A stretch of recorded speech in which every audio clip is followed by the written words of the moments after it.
Ya, selamat pagi dengan Henok Wok. Kali ini saya akan kembali meluruskan pengertian-pengertian yang saya kira merupakan sebuah penyimpangan. Jadi begini, dalam episode ke-10, Sifu Yonatan itu membuat satu pernyataan tentang 1 Korintus 15 ayatnya yang ke-29. Ada dua persoalan yang mau saya bahas di sini.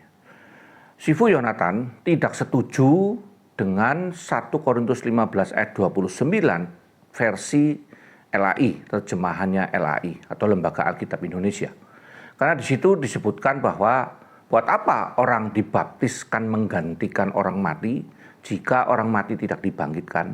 Nah, menurut Sifu Yonatan ada dua persoalan. Persoalan pertama adalah bahwa menurut catatan sejarah gereja, tidak ada tradisi di dalam gereja mula-mula untuk membaptiskan orang mewakili orang-orang yang sudah mati. Oke, saya setuju bahwa memang gereja tidak pernah membuat sakramen baptisan yang dilakukan kepada orang hidup untuk mewakili orang yang sudah mati.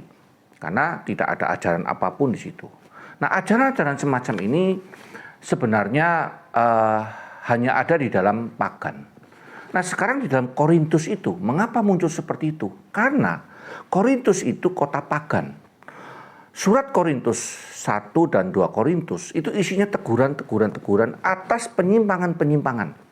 Penyimpangan yang paling brutal misalnya adalah terjadinya orang yang mengawini ibu tirinya misalnya. Ada hal-hal seksual yang tidak beres, ada perselisihan dan sebagainya. Nah, salah satu yang disebutkan di sini adalah praktek yang dilakukan oleh Korintus saja, cuma di Korintus saja, di zaman Paulus. Berarti itu sekitar masih tahun 60 sampai 70-an.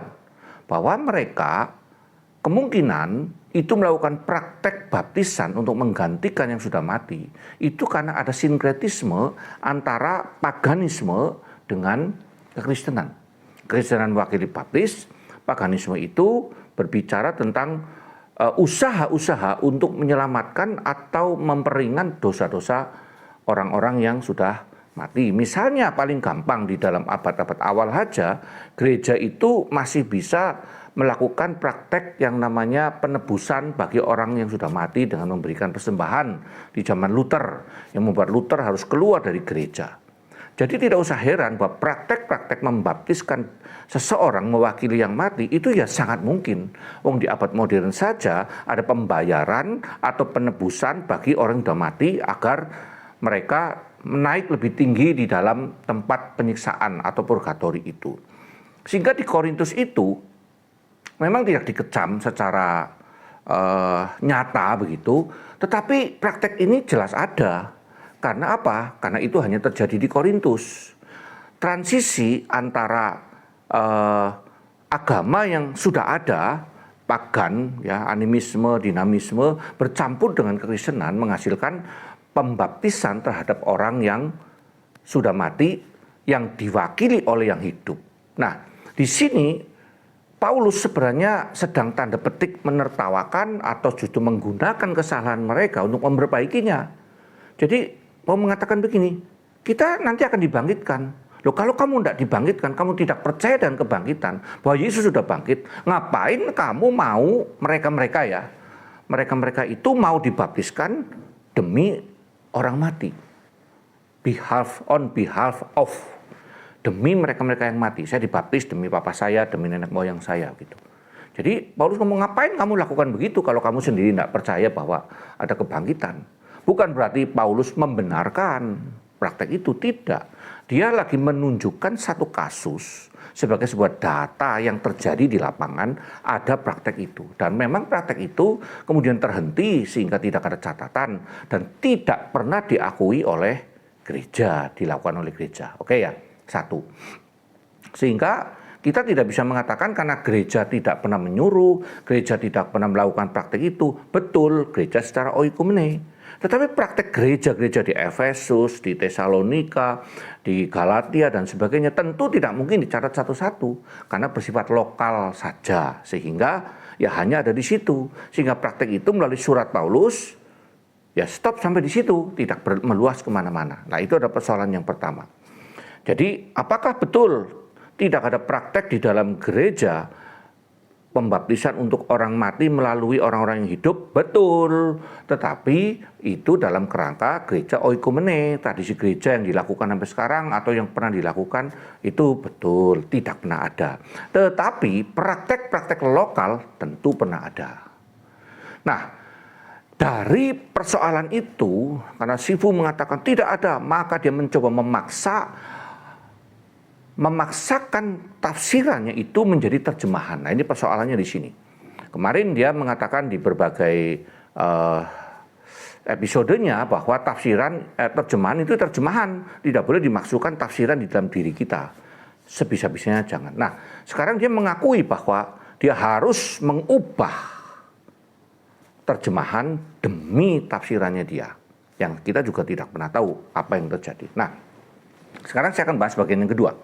Bagian yang kedua, betulkah kata nekron itu bersifat neuter di sini? Ya, karena dikatakan baptisomenoi huperton nekron. Ya, soal cara membacanya saya mungkin keliru lah. Tapi kita lihat tulisannya nanti Anda akan selidiki lagi. Dikatakan bahwa kata nekron tidak harus diterjemahkan sebagai orang mati. Karena kata nekron sebagai maskulin, genitif maskulin, plural, itu memang menurut dia bisa maskulin itu berarti orang mati, atau secara neuter atau netral gendernya itu adalah berarti kematian, katanya begitu. Nah, saya akan membahas begini. Kata nekron di sini bahkan dijelaskan sendiri ya, dia sendiri membuat satu tabel. Nah, ini kita coba lihat sebentar ya, tabel ini ada, bahwa di tabel ini dikatakan bahwa kata nekron ini berubah sebagai adjektif, bisa berubah menjadi maskulin atau neuter tergantung kepada kata bendanya yang mengikuti. Ya, atau yang diterangkan, bukan yang mengikuti. Kata benda yang diterangkan oleh adjektif atau kata sifat itu.